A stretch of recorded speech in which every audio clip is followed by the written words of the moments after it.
Hello. Hi, everybody. Thanks for joining us for our Facebook Live. Today we are doing this as a new owner lesson on the 9450 for all the people who bought this lovely machine at QuiltCon and OSQE, Original Sewing and Quilting Expo in Duluth.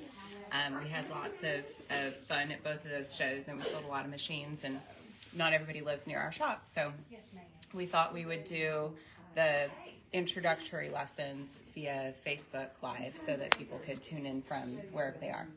So welcome wherever you are. Thanks so much for joining us.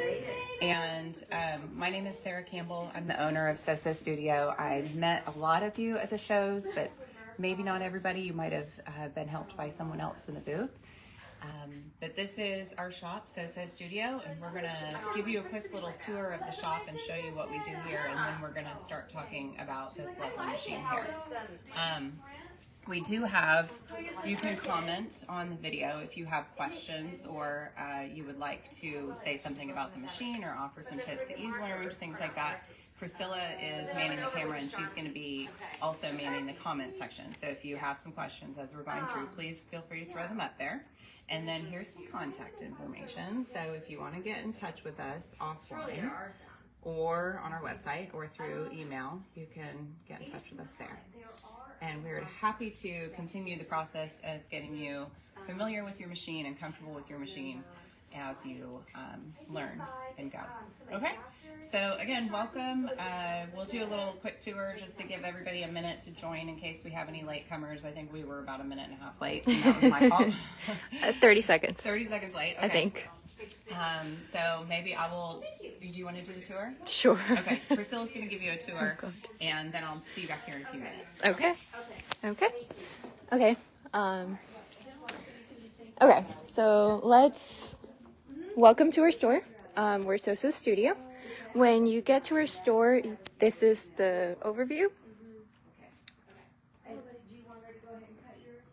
So we do three things. We sell Janome machines. We're a quilt shop, and we do sewing classes. So if you live near So Studio, we love to have you stop by our store and check out our fabrics, check out our machines, or take a class with us. Here is our solids wall. We mostly do art gallery fabrics, pure solids. And then here is our prints wall over here.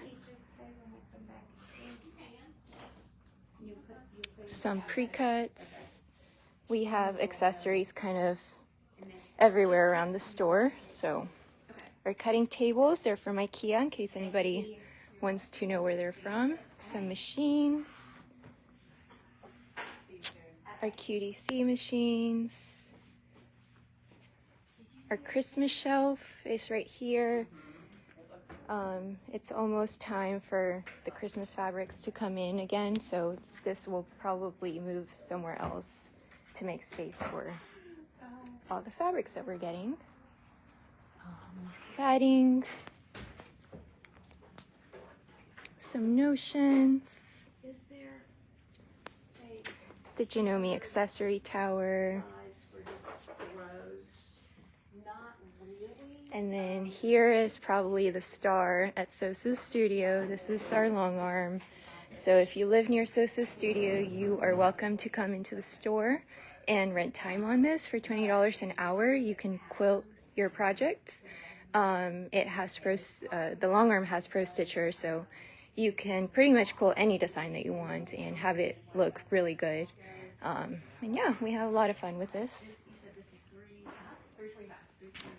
This is if you take some classes with us.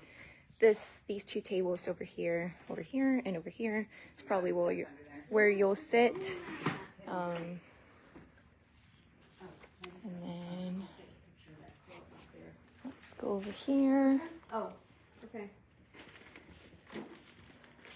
And then here's another one of our long arms, or two of them actually. This is the stationary one. This one right here. It's the Versa. And then this one over here is the QMP 18. I've already figured that out. I've already figured that out. You ready? I'm ready. Okay, so let's get started. Okay. So the 9450, this is a really amazing machine. It's very sleek. It's got lots of great thread space in it for quilting, and it's a high-end machine in terms of functionality and heavy duty enough to do all of your non-quilting projects. Rope baskets, we've been working on those lately. Home decor, all of that kind of stuff can easily be accomplished on this machine as well. So it's kind of a wonderful, well-rounded machine. I think a lot of you bought it for its quilting capabilities, which is great. But there is so much more that your machine can do as well. So we have it sitting in a universal table with an insert, right? And we were selling those at the shows. We are still selling them. We do still have some in stock, and we are happy to ship those as well. The price is $4.49, includes the inserts. That's all you need. We took the extension table off of the machine to get it down in there. Normally your machine comes with this extension table that has, you know, some nice storage in there. We're gonna need that foot, so we'll get that out. And then it has extra needle plate storage down in here as well. And hopefully you've gotten into your extension table and you've found needle plates that were stored underneath from classroom use. Let's see which way this goes in. Like that. So you've got one there and then one over on this side, and we'll keep those handy for our demonstration. But that's what goes in that extension table. But we're going to take it off and put it on this table for now. You have two foot pedals for the machine, the nice wide one which operates the machine as normal, and then the smaller one which you plug into the side of the machine over here, and that's your thread cutting pedal. So we can use that one to cut the threads from this one right here. The machine when we're done with our seam. I can't. Okay, this one right here. Okay. Please bear with us. This is our second live. Technically our third, but our second machine one. Okay, so we have only added one thing to the machine here, and that's this upright spool stand on the back.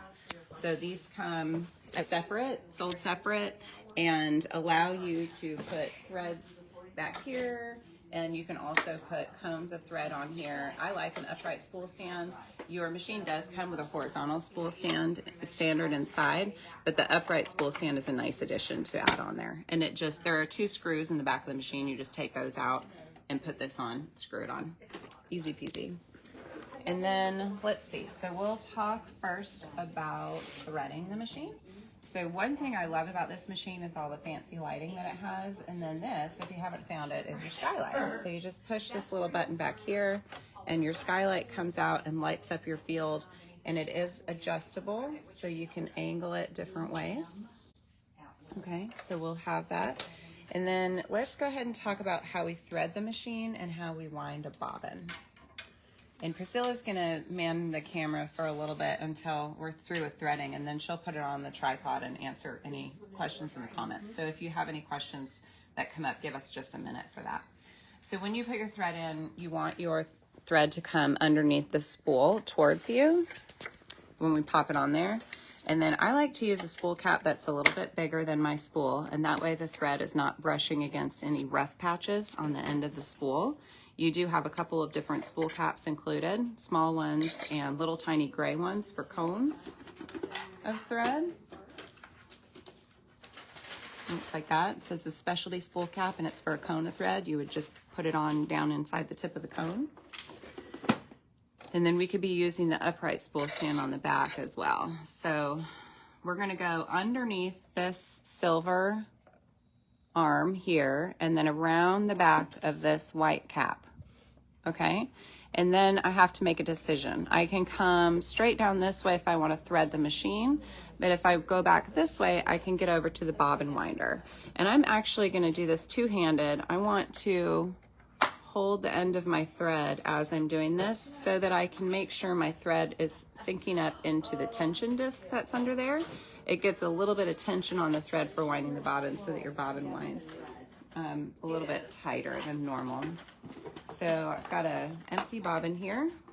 I'm going to take the thread, take the end of the thread, and let me snip it off. Actually, it's a little hairy. I'm gonna go in between the two discs on the bobbin and then out through one of the holes. Okay. So I'm gonna take it over here and put it on this bobbin winder right here. And then this, I'm gonna take up the extra thread, and I want this length of thread right here to have some tension to it when I start winding my bobbin. If it's really loose, it's gonna wind underneath the bobbin keeper right here, the bobbin rest. I'm not sure what that piece is called, but we want it to wind on the bobbin and not underneath, so we need to have a little bit of tension here. So now I'm just gonna pop that over to the right, and the machine goes into bobbin winding mode, and then I can just use my foot pedal to start winding that bobbin. And I'm gonna let it go for just a minute until it gets started, and then I'm gonna stop winding and I'm gonna cut off the end of my thread, okay? And then I can crank up the speed on that and go ahead and wind that bobbin all the way up. And it does have a little lever there, so it will stop winding when it's full. We don't have to worry about that. If you have your machine threaded with, say, white thread and you run out of bobbin and you want to wind another bobbin, if you don't have an upright spool stand, your machine comes with an extra sideways spool that you can pop in here, and you can wind your machine or wind your bobbin from that. Okay, so it just pops right down in that little hole. Okay, and the bobbin quit spinning, meaning it's full, so we're gonna go ahead and take it off. So now I just pop this back over to the left and cut my two threads. Okay? All right, I'm gonna put that down and let's talk about threading for just a minute. So let's go back to holding our thread with both hands. And, ooh, that's awful squeaky. That's just the label on the thread, no big deal. So I'm gonna go underneath the silver arm right here, and then around the back of this white cap. And then I'm coming straight down here, and this is where I find my tension disc. Now the trick to threading a sewing machine, any sewing machine, sergers especially, you want to have your presser foot in the raised position so that it will open up these tension discs in here. If you try to thread a machine with your presser foot down, then the thread will not seat into the tension discs, and then you'll run into some issues down the road. So raise your presser foot. We come down here, and I'm actually going to dental floss the thread a little bit to make sure it gets in those tension discs. I go underneath number 3 and back up, and then I'm looking for my thread uptake lever.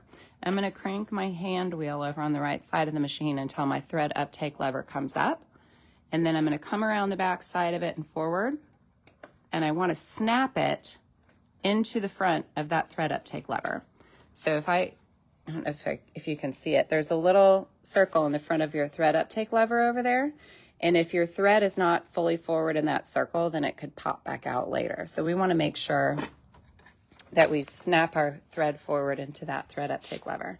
Then I'm going to come straight down again. And now I have a thread catch here. Okay, I'm going to go behind that one. And that one just enters from the left side of the machine, or the right side, excuse me. That seems a little bit tight. Yeah. Okay, there we go. And then this one is here at the top of the needle. And again, I'm entering from the right side and just snap in. Now my thread is all the way over on the left side. I want to make sure I pull it all the way over to the left side of that thread catch right there. The reason being, if it's over on the right side, it's not going to come into position correctly in the needle threader. So I pull the thread all the way over to the left side, and now I can come, here's number 7 in my thread path.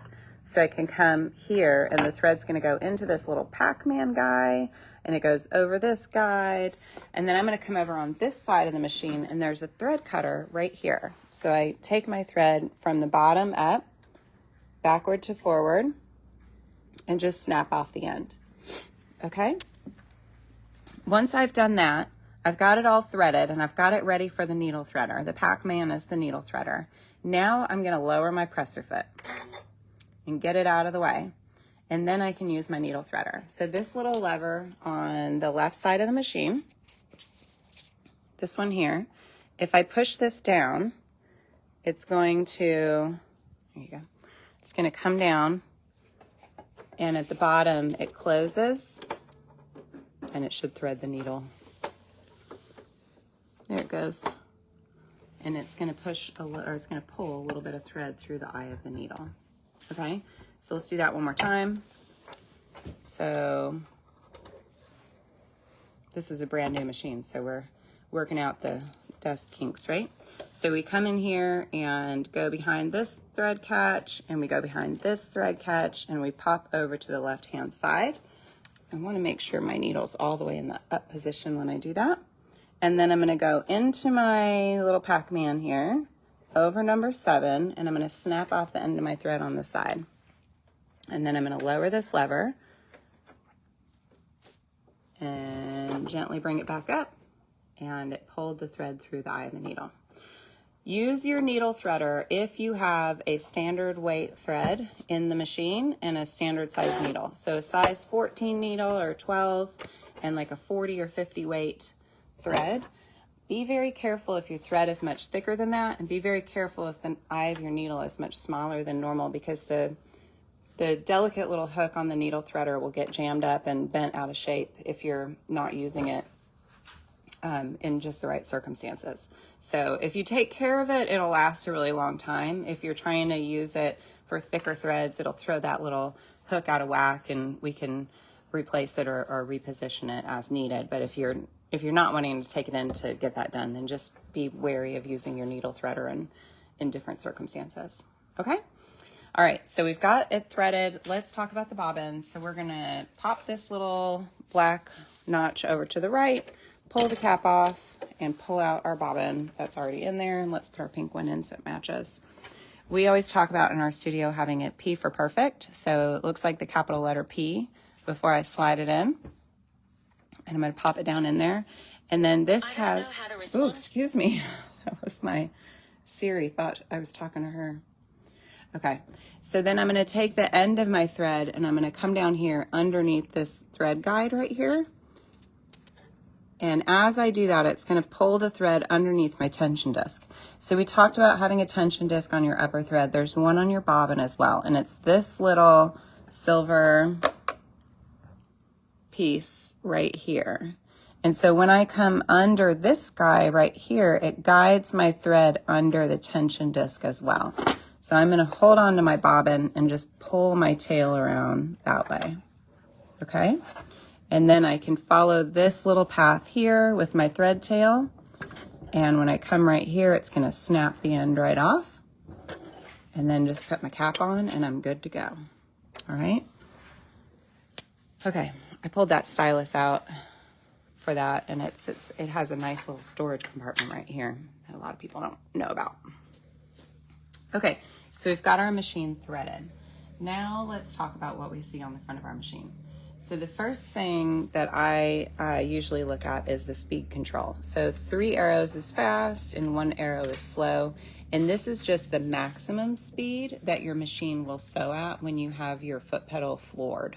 So if you are sewing something curvy or small, you might wish to slow down your maximum speed on the machine. You still have speed control with your foot pedal. If you have it cranked all the way up and you have a nice touch with your foot, you still can control your speed with your foot pedal, but this controls your maximum speed.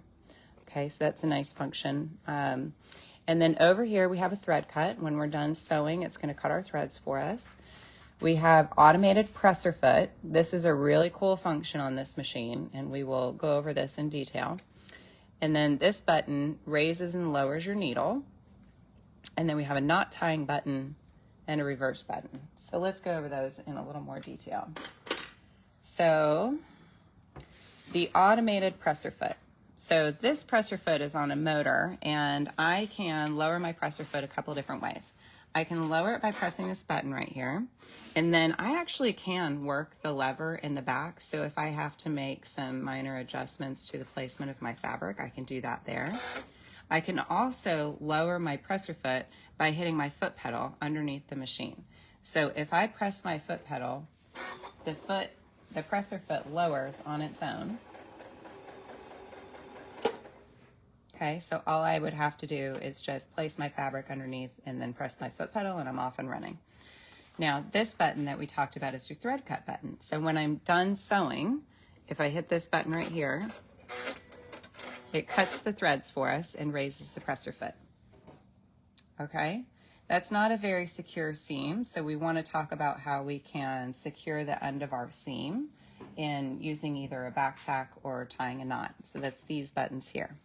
All right, so like I said, I just put my fabric underneath and press the foot pedal, and it lowers and starts sewing. Okay, when I get to the end of my seam, and I would do this at the beginning too, when I get to the end of my seam, I want to lock up those stitches, and I have two different options. So traditionally we would do it with something called back tack, so reversing some stitches. So we would sew to the end, and then we would hold down, you have to hold down the reverse button and work your foot pedal at the same time, and that will make it sew backwards. And then we would let that go and sew forward again, right? Our other option is to use the knot tying button. So the knot tying button, we just press one time and then hold down the foot pedal, and it's going to tie a knot in our threads, and the machine will stop when it's done. And we have it set right now to go ahead and do that thread cut function after it's done tying the knot as well. So I can come on and I can press the knot tying button, and then I can tie a knot at the beginning of my seam. Oops. Well, it's set to cut, so let's do back tack at the beginning. So we'll do a couple stitches forward, and then we do a couple stitches in reverse, and then forward again. Okay? And then we can be done with that. Now your scissor function is a blade. It's like a scissor blade underneath this part of your machine, and it will get dull over time. So I usually set my machine to stop with the needle in the up position, and then just go ahead and raise my presser foot, and I pull my fabric off to the side when I'm done sewing, and use the cutter on the side of the machine for the vast majority of my sewing. And then I will use the thread cut function if I can't reach, if I'm sewing in the middle of a quilt or something and I can't reach underneath to cut that bobbin thread, then I'll use my thread cutter in those instances. And that way your cutting mechanism will stay sharp a lot longer. But they are replaceable, and so if you want to go ahead and use the thread cutter more often than that, then that's absolutely up to you. That's totally fine.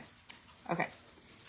This button right here, the start stop button, only operates when the foot pedal is unplugged from the machine. So if you come over and unplug the foot pedal, do you want to put it on the tripod? Yeah. Yeah. See if there are any comments. We're going to check in and see if you guys have any comments. Anything you want me to go over in more detail. Priscilla's going to put the camera on a tripod so she can have free hands. Okay.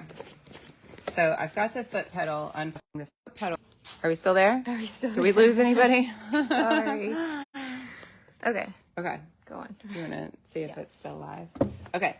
So the start stop button operates the machine when we don't have the foot pedal plugged in. So I'm sewing, and then I hit stop, and it will stop. Okay? The other thing that's really neat is if you use the start stop button, if you hold it down, it will start slowly until you let it go. So I'm going to hit start, and I'm going to hold it. It's going to do some slow stitching, and then when I let it go, it speeds up. And then when I get to the end of my seam, I can hold down this button again and creep up on the end of it, and then let go, and it'll stop. Okay? And then I can tie a knot if I like.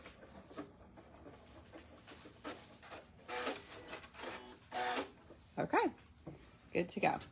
All right, so that's the start stop button. I'm actually going to plug the foot pedal back in because I usually sew that way.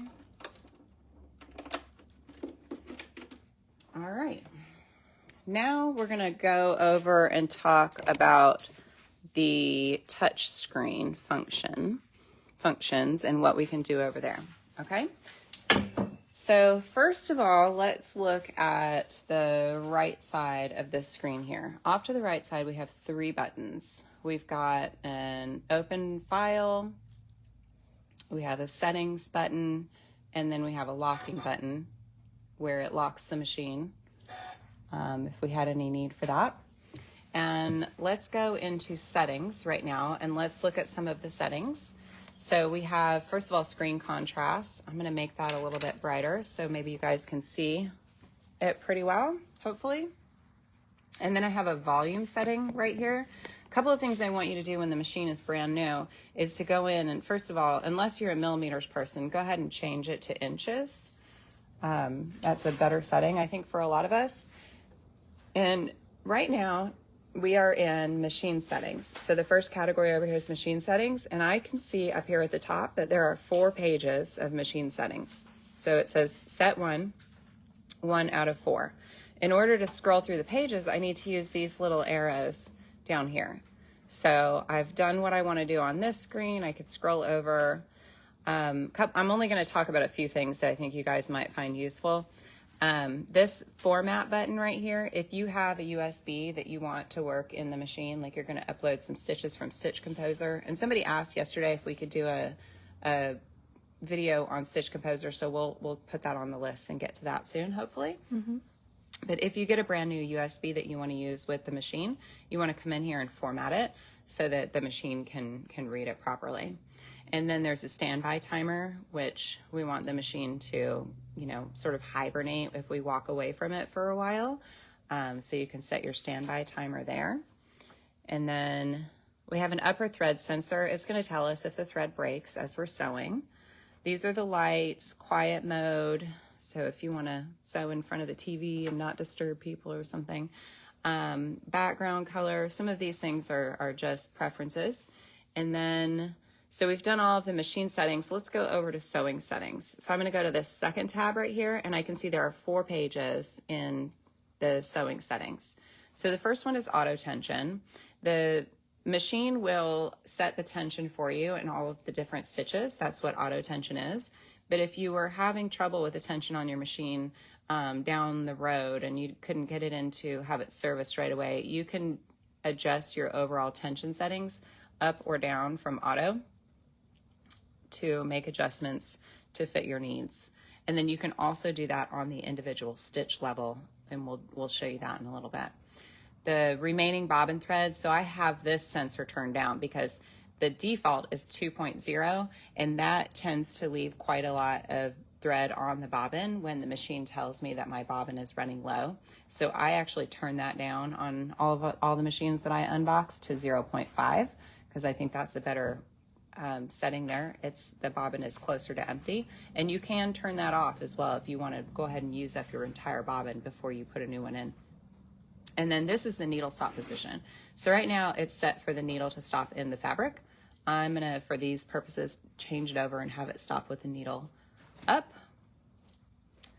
And then adjustable startup speed. This is when you press the start stop button or when you press the foot pedal, do you want the machine to kind of start at a medium speed and warm up, or slow speed and warm up, or do you want it to just start at full tilt? Okay, so we have those settings there. Foot height for pivoting. Pivoting is a really cool feature that you only have when you have automated presser foot on a machine. We can turn the pivoting function on, and let me go turn it on real quick for you. The pivoting function is right here, okay, this little button. And what that does is when I go to sew, so I'm just gonna hit my foot pedal and sew something, and then when I stop, it's going to stop with my needle down, and it's going to raise the foot just halfway so that I can turn my fabric and sew in a new direction. Even though the settings on the machine are for it to quit with the needle up, because I have it on pivot, it's going to stop with the needle down and pick up the foot so that I can turn. I find this to be a really helpful setting for applique, so I can do just a couple of stitches and adjust my direction easily. Okay, but we can go in and we can adjust the height of the foot, how high it raises it to when we go into those settings. So let's go back to settings and find where we were again. So that's what that is, that foot height for pivoting. So right now it's set to a foot height of 3 millimeters. If I had a really thick quilt under there, I might need it higher, or something thinner applique, I might just want it to raise a little bit. And then presser foot pressure. So this is also set to auto. It will adjust depending on the stitches that you're doing and what you're sewing, but you can adjust the overall default of the machine to be higher or lower. Presser foot pressure is how hard this is pressing down on your fabric. So if you notice when it's trapping the fabric and I can't turn it very easily, I will raise the presser foot pressure. That's such a hard thing to say. I will raise it to a lighter setting if I'm sewing something on a curve because it's easier to turn my fabric underneath it. All right, we're gonna skip variable zigzag sensitivity for now.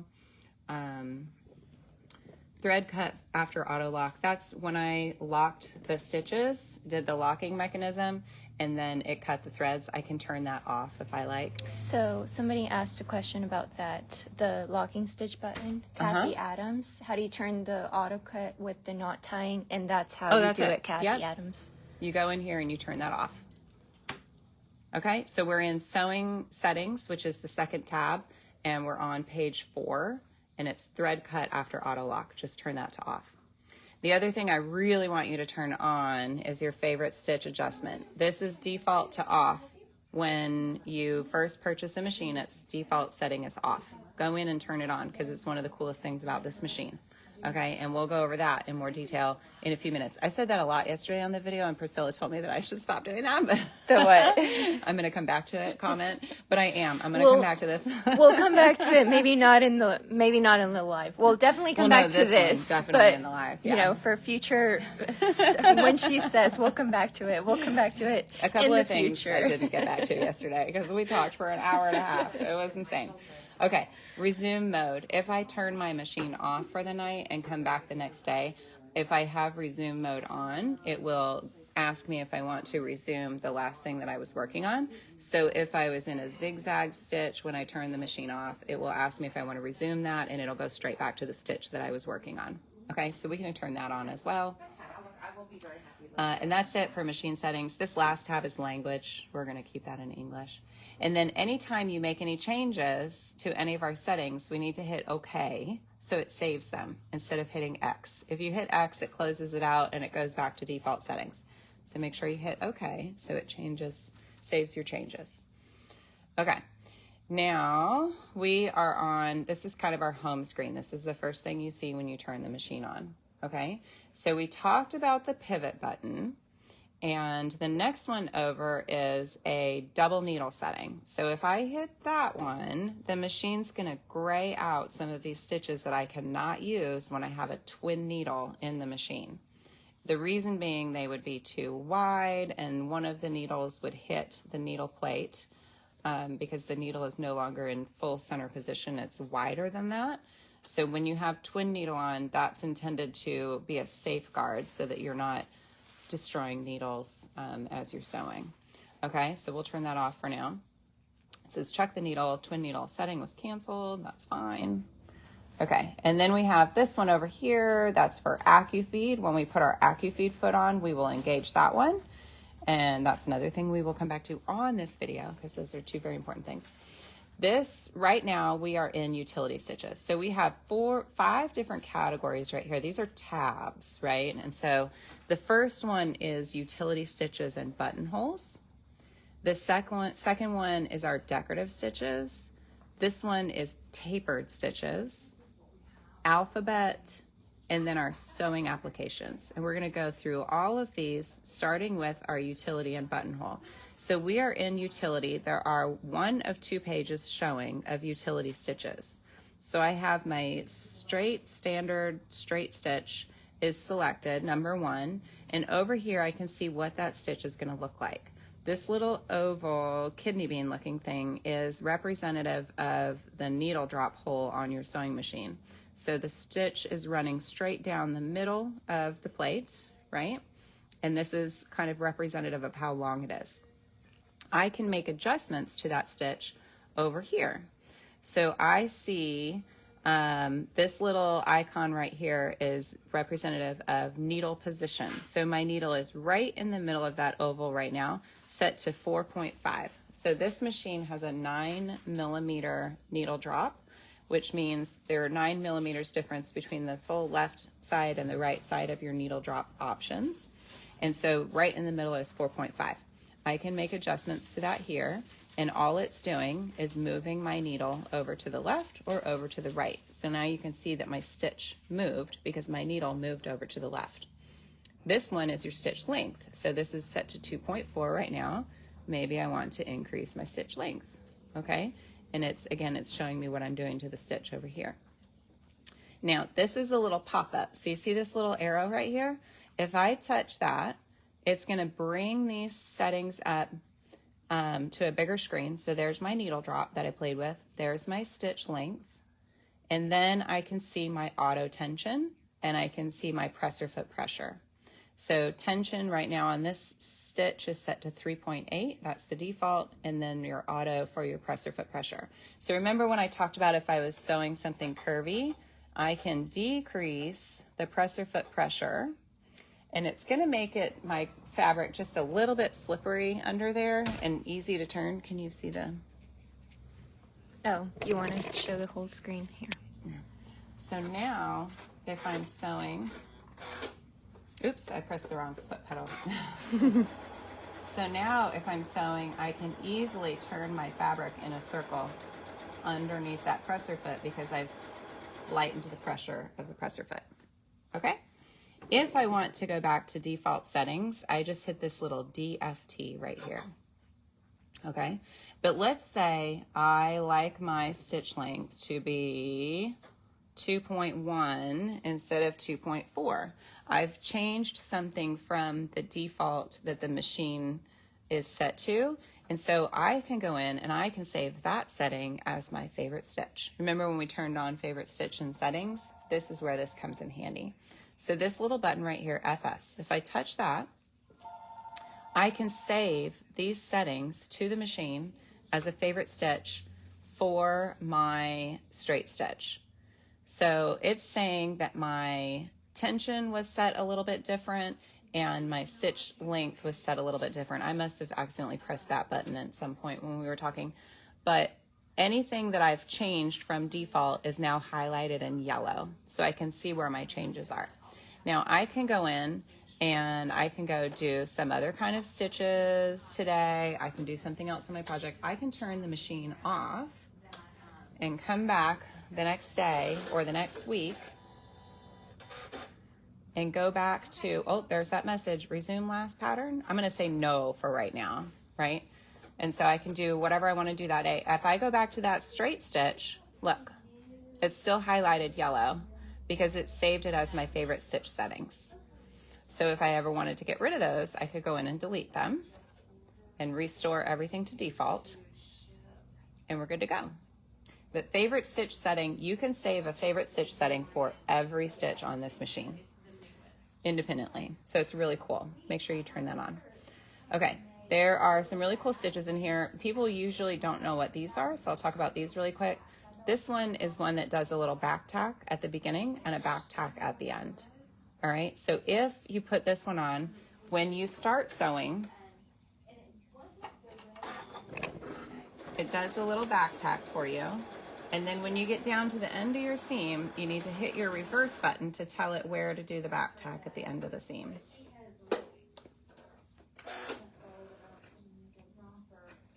Okay, and it did a back tack there, and then I hit reverse and it did a back tack down there. The next one is the same thing, but it's not tying. So if I do that one, it's going to tie a knot at the beginning, and then it goes down to the end. Press my reverse so that it will know where to tie a knot at the end of the seam. Okay? All right, so that's those two stitches. So scrolling through my 2 pages of utility stitches, I can scroll over here to the right and see more utility stitches.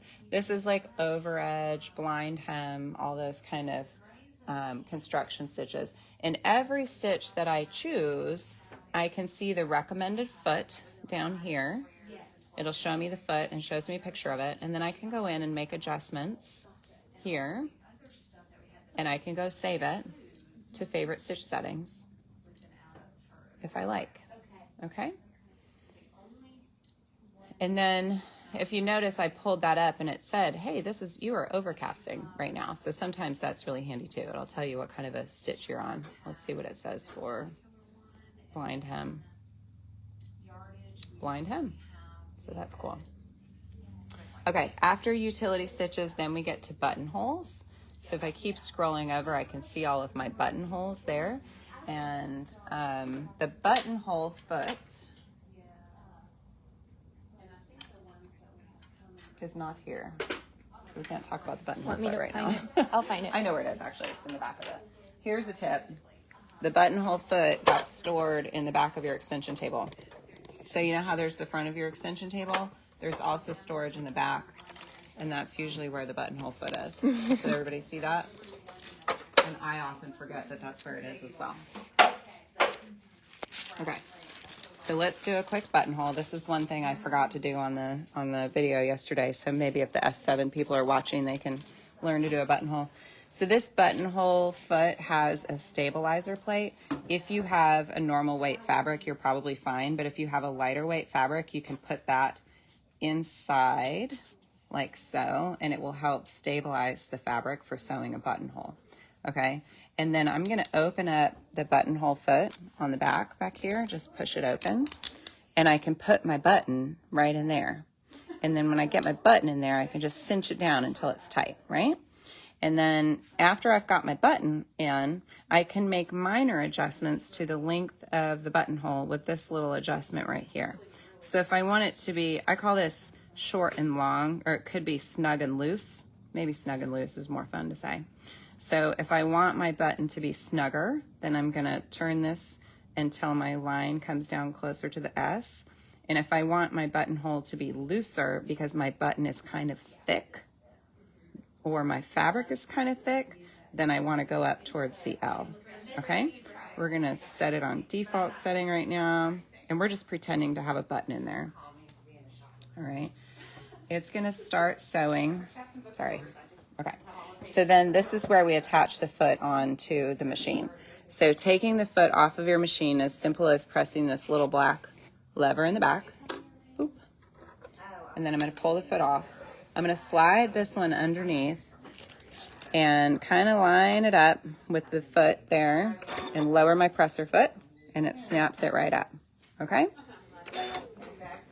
Now usually for a buttonhole, I like to do, this is maybe more technique talk than you guys want, but I'm going to pull that thread down through there so I can hold on to it. Okay, so I've got my thread going down through my buttonholer. I'm ready to go. So I'm going to lower my presser foot. The next thing I'm going to do is I'm going to lower my buttonhole lever, and that's this little guy right here. He's a sensor. When this foot moves back and forth, it's going to, the sensor's going to get triggered by these little plastic pieces, and that's how it knows how to make the buttonhole the same size for your button, the right size for your button, rather. Okay, so I've lowered my buttonhole lever. I'm going to choose one of my buttonholes, and see, it even told me to please pull down the buttonhole lever. And if you started sewing this and your buttonhole lever was not down, it would stop and remind you again to lower it. Okay, so I'm going to just trust the machine. I'm going to use my gas pedal, and I'm just going to hold it down until the machine is done sewing the buttonhole. And I'm sewing it right over another stitch, so it may not be as pretty as we would like for it to be. But live demos don't always work out exactly like you want them to. We have learned. Okay, and when it's done sewing the buttonhole, it's going to tie a knot, and it's completed. So let's go ahead and cut our threads. I'm going to raise my buttonhole lever back up. There's my buttonhole. Makes a really nice buttonhole. That little stitch inside there was part of that seam. Okay, I'm going to snap that one off. Little tidbit for you. While we're talking about buttons, let me show you this is completely out of order, but let me show you, this is my favorite foot right here. This is the button foot. So once we have the buttonhole, then we got to go sew our button on, right? So I'm going to snap that one on there, and then I would go into, actually, let's tell the machine we're going to put a button on. We'll talk about this in a minute too. It says to lower the feed dogs, which is this little lever over here. See it? No. Hang on. There we go. That one. Okay. Feed dogs up, feed dogs down. Okay. And then it's going to go into a zigzag stitch. So it's just going to stitch back and forth, and it's actually going to stitch in the holes of your button. So I would lower this on top of my button, And then I usually hand crank at this point to make sure that the needle's gonna go in the holes of my button. And if I need to make it wider, I can increase my width over here. And then once I've got it cranking into the holes of my button, then I can get my gas pedal and tie it on right there. And it ties a knot. And that's how you would sew a button on. Nice doing demos with invisible buttons, isn't it? Okay.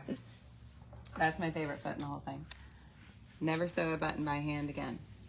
Okay, so let's stop skipping ahead. Let's go back out to, here's where we were on buttonholes, right? So there's 3 pages of buttonholes.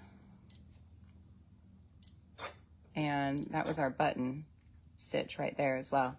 I need to raise my feed dogs now that I'm back out of button sewing. All right, so we've done buttonholes. Next is decorative stitching. So decorative stitching is broken down into all these different categories. So if you look up here, we've already done utility and buttonhole.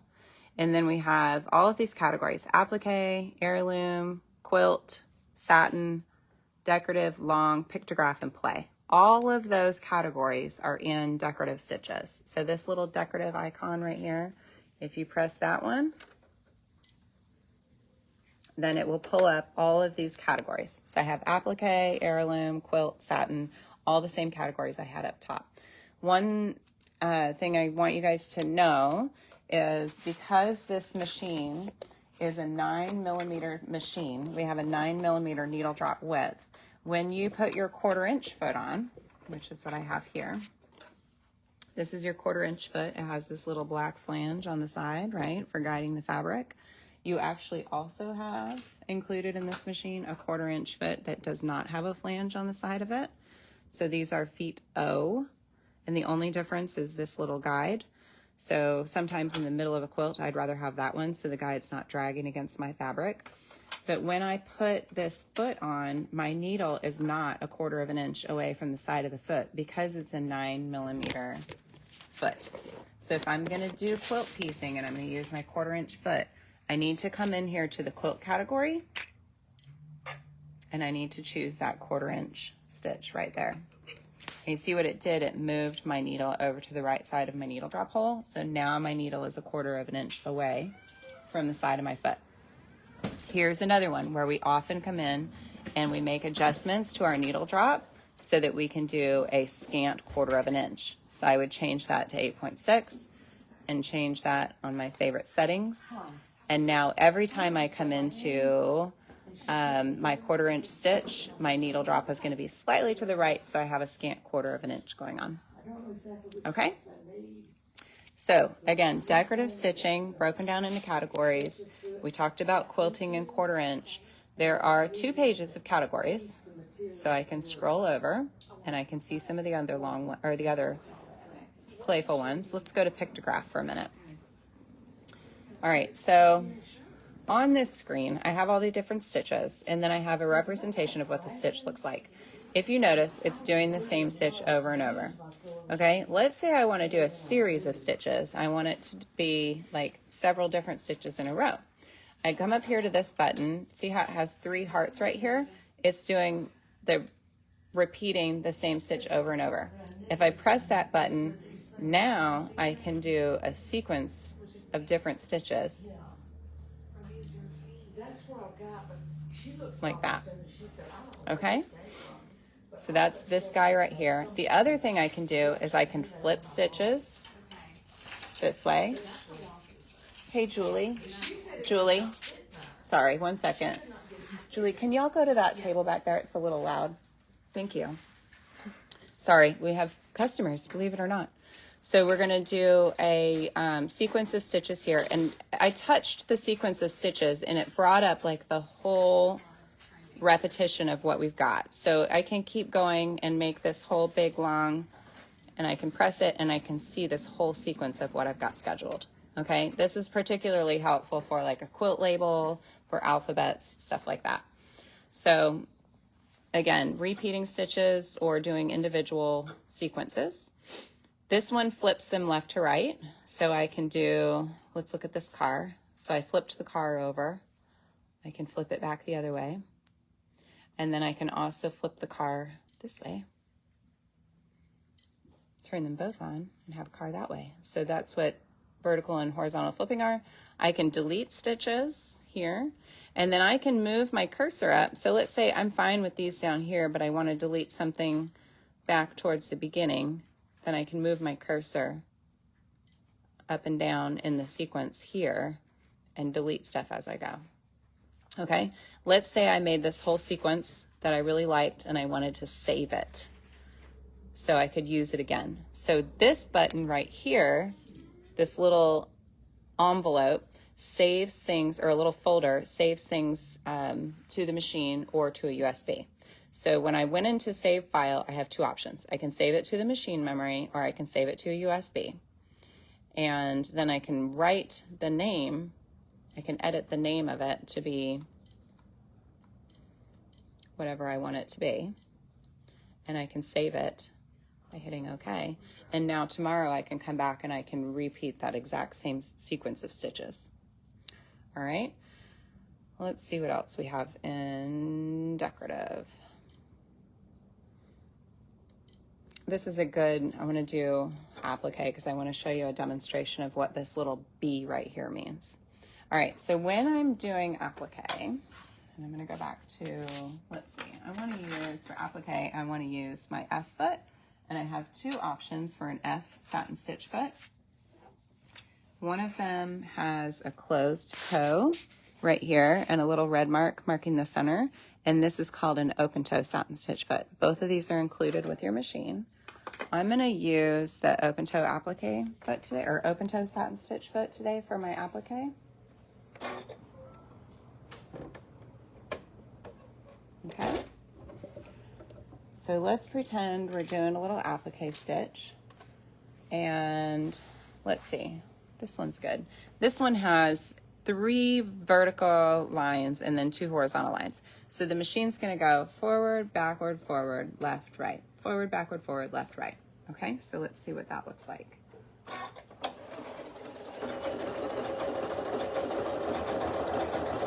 Okay, now let's say we stop. I'm going to put my needle down for a second. So I've stopped here and I want to turn a corner on my applique. Because this machine, or this stitch, goes forward, backward, forward, left, right, forward, backward, forward, I don't know if my next stitch is going to be forward or it's going to be backward outside of my box. So what I can do is I can go over and I can hit this B button right here, and it takes it back to the beginning of the stitch sequence. So now my first stitch is going to be forward. So if I turn my corner, I hit that B button, and now I can sew more around my applique.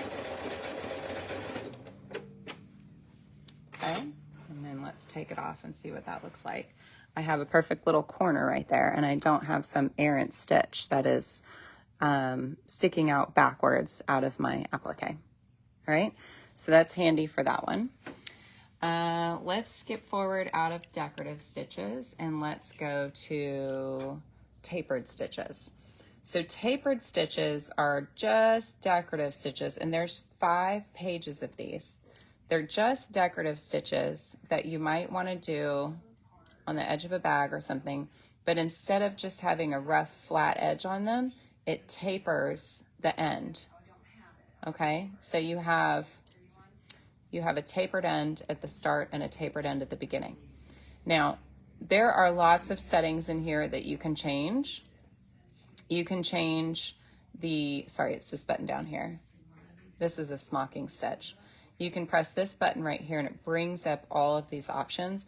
You can change the angle of the top of your taper in a million different ways. You can change the angle of the bottom of your taper. And then you can change how many repeats it does in the middle. Pretty cool, right? There's even a calculator to figure out, oh no, it's not a calculator. It's just typing the number in. Looks like a calculator. And then I would sew it off and see how long that was and see if that's what I wanted it to do. Okay, So that's tapering stitches. That's something fun to play with down the road. If you're doing some top stitching on handbags and you want to add a decorative stitch, or on a pillow even, that kind of thing can be fun. All right, then we have alphabet. So when I hit the A button, it brings up block lettering, script, Broadway, and 9mm block. 9mm block is as big as the letters get, but it takes away your lowercase capital letter feature up here. So if you're looking for lowercase letters, you need to be in this block up here. And you can make these really big, but it has a lowercase function as well. So I've got a capital B, a lowercase b. I can put a space in there. These are spaces down here. And then, let's see, maybe I'm making something for my kids. I'm going to tell them to be nice, right?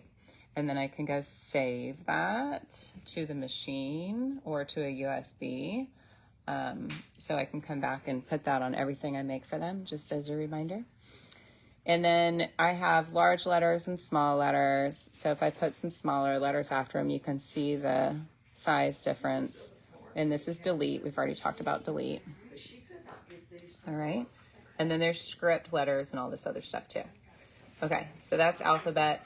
The next one is the t-shirt icon. And this one is, I call it sewing applications. So when you hit that little t-shirt, you have 2 pages of options of telling the machine what project you are working on, and the machine will help you get set up for it. Okay, so let's see. Today I want to come in and I'm going to do some over edging. I'm going to make some pillows for the couch, and I want it to, do an over edge on the edge of my fabric so that they don't fray and unravel. And so I chose the over edge, and I have woven fabrics, stretch or knit fabrics, another option for woven, so 2 different kinds of stitches, and then a heavy fabric here. So it really gives me lots of options. Tells me what foot to put on, sets up your tensions and everything so you'll be successful. So depending on what kind of sewing you're experimenting with, you can come in here and find some really great options for some help with your projects. That's where I came earlier to sew that button on. Remember, it told me to lower the feed dogs, and then it put it in a zigzag stitch. This is probably where we go the most, to quilting. So in the quilting category, you've got just straight stitch quilting, clasps quilting. Let's go into straight stitch for a minute. We've got some lock-o-matic options and some locking stitch options, right? And then there's free motion quilting. Lower the feed dog. And then it gives you a couple of different options for free motion quilting.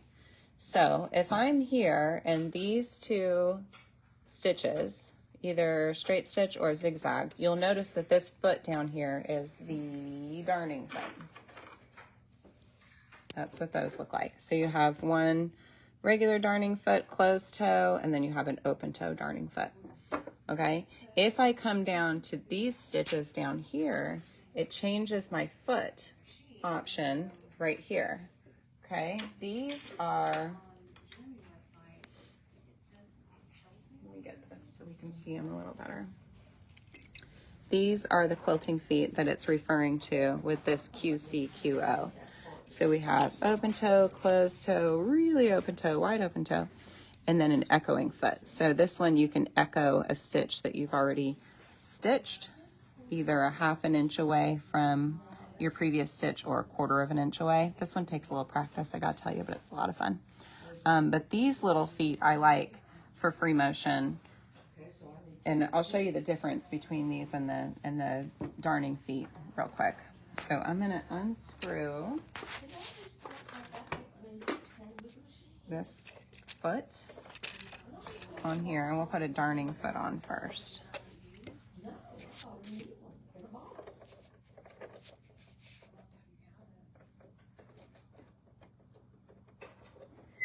Okay, put that on there.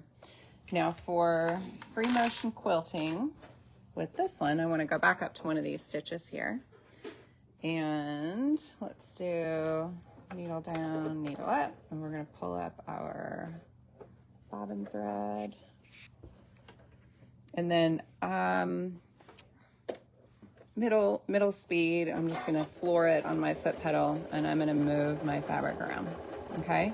Now, do you see how this foot is hopping up and down? It's called a hopping foot, okay? And it's going up and down because it rests on your needle screw. Okay, sometimes that's not my favorite way to free motion quilt. And so I will switch over and I'll put on these other little feet instead. This is kind of a more traditional way. And now we're gonna go with something different. So let me put this back on. Do we have any questions? Are we doing okay? No? Okay.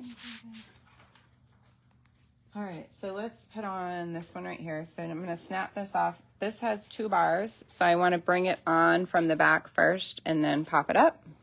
So I'm gonna slide it on from the back and then pop it up into the foot. Okay, and same thing, needle down, needle up. Oops, didn't get my bobbin thread there. Pull up my bobbin thread. There it is. Okay, now when I put this foot down, see how it's really trapping my fabric? I gotta put it in the right stitch first of all. Okay, so it's my fabric is able to freely move under there, right? If I had something thicker though, I might have a little trouble freely moving my fabric underneath. These feet don't hop up and down when you sew with them. They stay stationary. So what I can do here, when I have these feet on, I can go up to this little button right here. And this one is not available. It doesn't, watch how it grays out when I go up to this foot right here. It grays out, it's not an option. But down here, when I have these feet on, I can set my foot height. So right now my foot is 1.5 millimeters above my fabric. I can lower it closer to my fabric, or I can raise it up above my fabric a little bit higher. Too close to the fabric, you might get some broken threads, and too far away from the fabric, you might have some skipped stitches. So play around with that foot height if you're working through some difficulties on free motion. Okay, but you have to be in one of these stitches down here to have that available. All right, what else did we want to cover in there? Anything? I think that's about it for that. Okay, so your machine came with lots of really nice accessories, and we have talked about quite a lot of them. Let's see, get this one off and put my regular foot back on.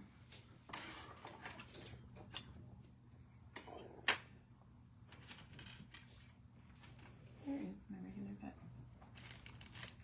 foot? The ankle. I got the ankle. Oh. It's right, there it is. Found it. Hello. Okay. Your foot came, or your machine came with some other really nice options as well. So we've talked about all those. You've got a rolled hem foot. There's your overcast foot. This one is a blind hem foot. This is not to be confused with a stitch in the ditch foot. The difference is this flange goes through the needle drop hole right there. So if you use it as a blind hem foot, if you use it as a stitch in the ditch, you have an option or a probability of your needle hitting that little flange when you're following that guide for your ditch stitching. So don't use that for a stitch in the ditch. Use it for blind hem. Go ahead and take that back. Okay. And then we've got a zipper foot. We talked about all those other feet. This one is your ruler work foot. So when you get into ruler work, this is the foot you'll want to put on for that. And if I go over here to my sewing applications and go to quilting, that's where I find ruler work right there. Okay, so medium or a lightweight fabric, and there's my ruler foot. This one is an HP foot. So again, in your extension table, look for these different plates that you have, okay? So the regular plate that we have on the machine is just your standard needle plate. And you release the standard needle plate by this little lever right here. Okay, so I just picked up this extension table. I'm just gonna push that lever down and the needle plate's gonna pop right off, okay?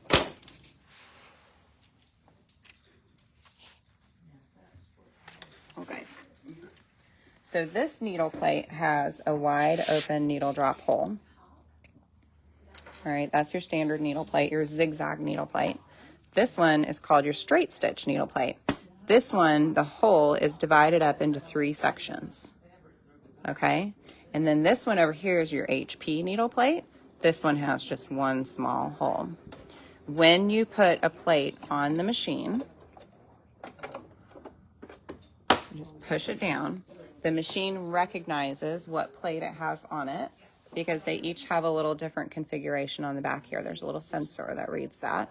So the machine will recognize the plate that it has on, and it asks you to put on the proper presser foot. When you've cleared that message, you can see that there are only a limited number of stitches available for our machine when we have that plate on. And I think I need to go back out to seaming.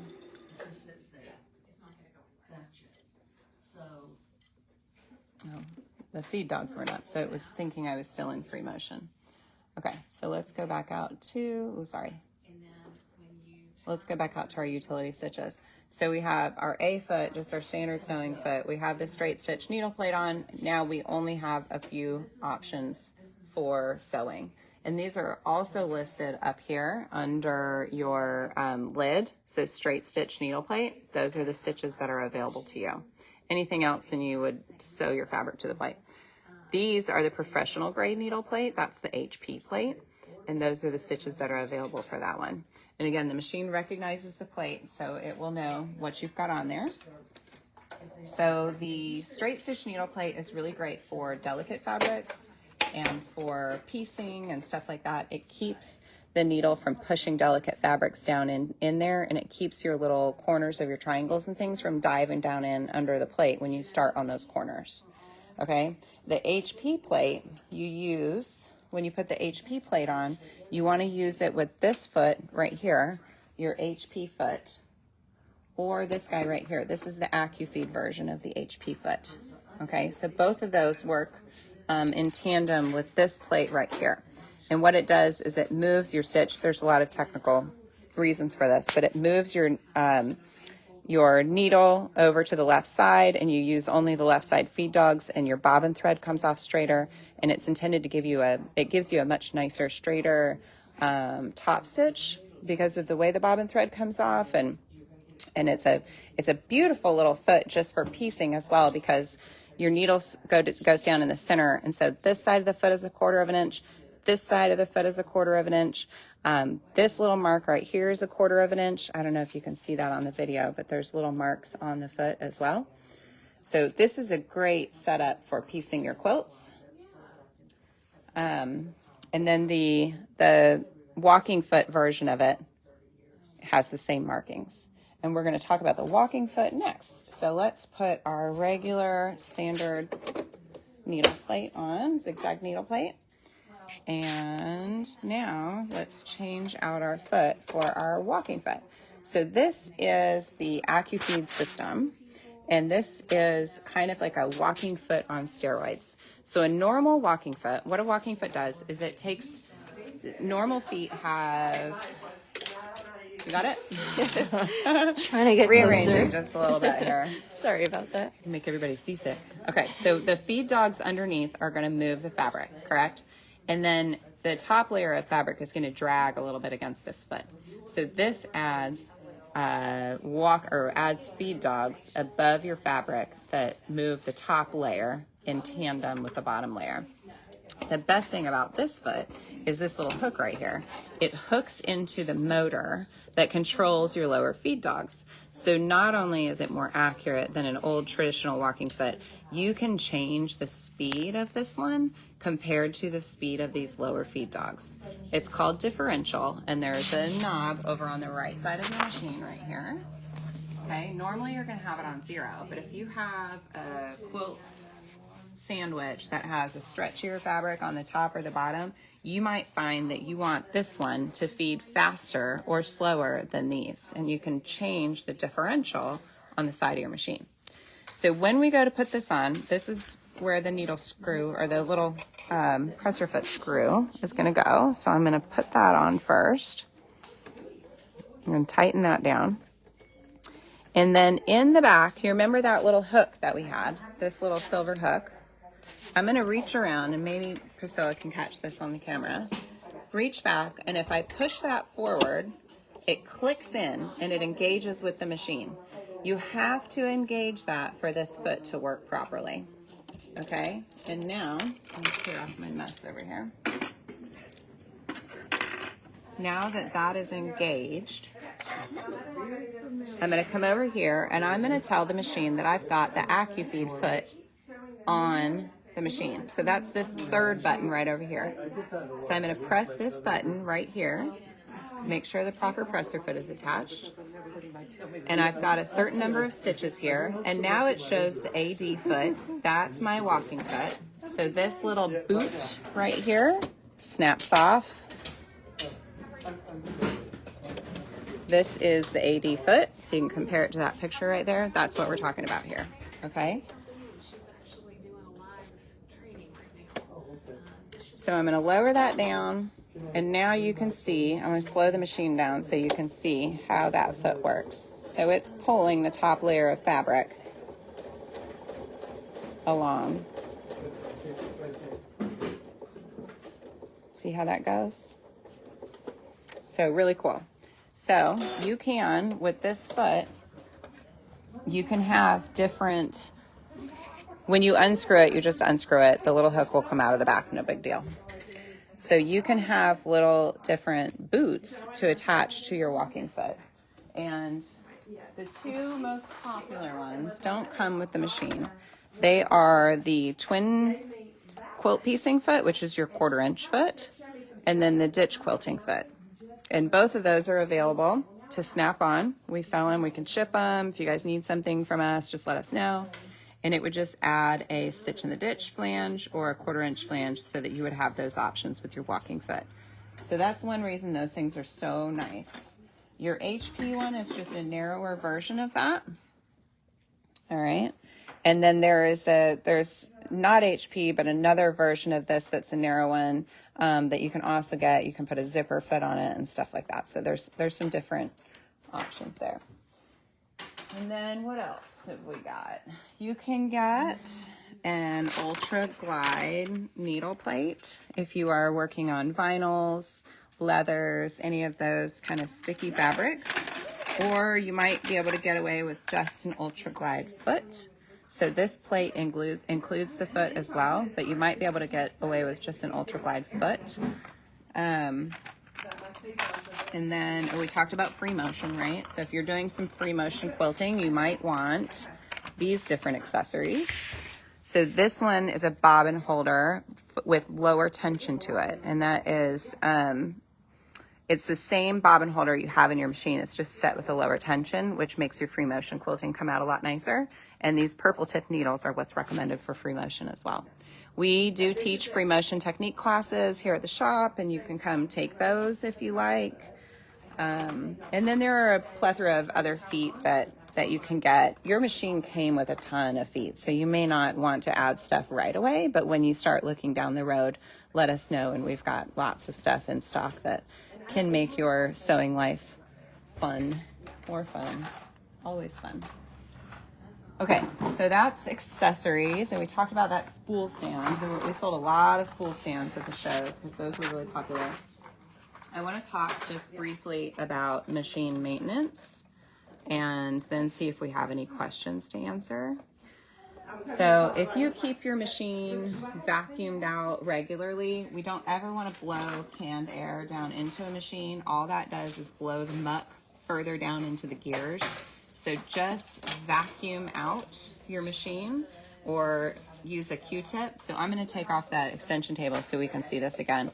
I'm going to release the plate right here and pull that off. Okay. This is your bobbin holder. So the machines have, they have warranties that cover all parts and labor in the first year of ownership, and then 5 years on electronics. And then there are wear and tear parts of the machine that are not covered by warranty, but then there are a lot of parts of the machine that are covered by the 25-year warranty. So you have, again, you have 1 year on parts and labor, 5 years on electronics, and then you have the Janome 25-year warranty on a lot of the parts of the machine. But there are some parts that are considered normal wear and tear, like tires on a car, that are not part of that warranty, and the bobbin holder is one of them. So should you break a sewing needle in a project, you might ding up your bobbin holder. If you have, if your machine is making a ton of noise, it could be that you have a ding in your bobbin holder. So wind that hand wheel around for me, Priscilla. So if you watch the sequence here, when we make a stitch with the machine, it's going to pull the thread around the bobbin holder, and that's what picks up your bobbin thread. Okay, so if there is a snag somewhere on that bobbin holder, that thread gets caught up somewhere along the way, then it's going to make a really bad angry noise, and you're going to wonder why it's not sewing properly. Okay, so one of the first things you can do, thank you, is check your bobbin holder. So pull it out, run your fingers around it, and inspect it carefully for any sharp edges. Should you find any, you can file them down a little bit with an emery board. You don't want to significantly change the shape of this guy or it won't work properly, but any little nicks that you might have, you can file them down with an emery board and get some more life out of this. When it comes time to replace it, just let us know and we'll get you another one. When you are maintaining your machine at home, you want to, it comes with a little lint brush. I actually really like Q-tips for this as well because they're like little lint magnets. But I'm just going to come in here and kind of dust out the lint. See, just from demoing this machine, we've got some lint buildup. Another place to look is here in your feed dogs. Lint will build up in between your feed dogs, so you can pick that out. Okay, and you're just kind of brushing out the lint very carefully. You can stick it down in these little holes and crevices and stuff. Just be gentle. Q-tips work great, and then you can just dispose of them. And then when, maybe every month or so, for home maintenance, get yourself a bottle of sewing machine oil. And you see this little guy right down in here? This is a wick. And this actually pulls the oil down onto the gears underneath the machine. So if I just put a little drop of oil right there on that wick, it will absorb it and pull it down underneath the machine. Okay, the other place I can put a little bit of oil is right here on this rim. And that will make your bobbin holder just super quiet as it's spinning around. All right. Be careful when you get in here because the hook is pointy. It has a little sharp point right there. We don't want to hit that. Okay, there's a little arrow there that lines up with this little arrow here. This bump sets against this spring right here. So when you go and put it back in, just make sure those things are lined up. And it should have a little wiggle, a little give, but you want to make sure it's in there solidly before you go try to sew on it again. Okay? And that's really for machine maintenance. For home maintenance, you can come in here and look and see if there's any muck and goo up in there. But other than that, just go and get it serviced from a technician annually if you can, and they'll get it all cleaned out and in excellent working order for you. Okay, let's see. Do we have any other questions? Anything that I did not cover?